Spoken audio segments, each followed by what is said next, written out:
সে তুমি যতই কম সাজতে পছন্দ করো না কেন, স্পেশাল দিনের জন্য তুমি যখন একটা মেকআপ আর্টিস্টকে বুক করছো, তাকে কিন্তু ট্রাস্ট তোমাকে করতেই হবে।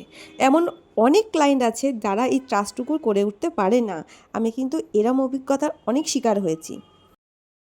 আমি মানে আই মেকআপটা খুব হালকার মধ্যে করি, আর কাজলটা দিই, যেহেতু তুমি কাজলটা পরে বসে, হ্যাঁ ওটা পরে ওটা একটু স্মাজিং করে দিই। হ্যাঁ ঠিক আছে, আর সবকিছু হালকা, সবকিছু হালকা, হ্যাঁ খালি মুখটা যেন একটু একটু গ্লো করে বেশ। যখন আমরা একটা মেকআপের কোর্স করি তখন কিন্তু আমরা শিখি বা জানি সবটাই।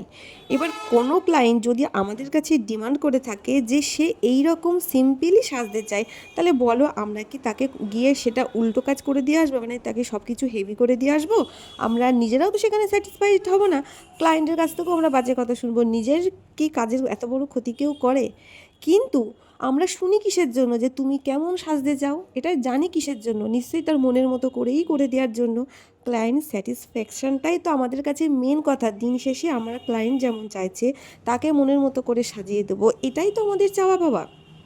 কিন্তু অনেকে আছে কি জানো, এই ধৈর্যটাই রাখতে পারে না। মেকআপের অনেক স্টেপ থাকে যেগুলো যদি তারা দেখে না, তারা ঘাবড়ে যায়, ভাবে এর বাবা আমাকে কেমন লাগছে।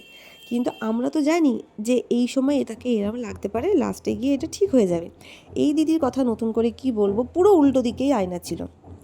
একবারও দেখেনি, এরম মুখ বাড়িয়েও দেখার চেষ্টাও করেনি যে কি হচ্ছে না হচ্ছে। সে তো আমাকে বলে দিয়েছে, আমি মনের মতো করে সাজিয়েছি। লাস্টে গিয়ে আমাকে বলেছে, হ্যাঁ সাথী, তুমি আমাকে যেরম যেরম আমি তোমাকে বলেছি তুমি ঠিক সেরমই করে দিয়েছো। তো এইটুকুনি ধৈর্যটা তোমাদের কিন্তু রাখতেই হবে। তোমরা যদি আমাদের বিশ্বাস করে দাও বা একবার বুঝিয়ে বলে দাও, আমরা কিন্তু কখনোই তোমাদের দিনটাকে নষ্ট করব না, তোমাদের দিনটা স্পেশাল করে দেবই।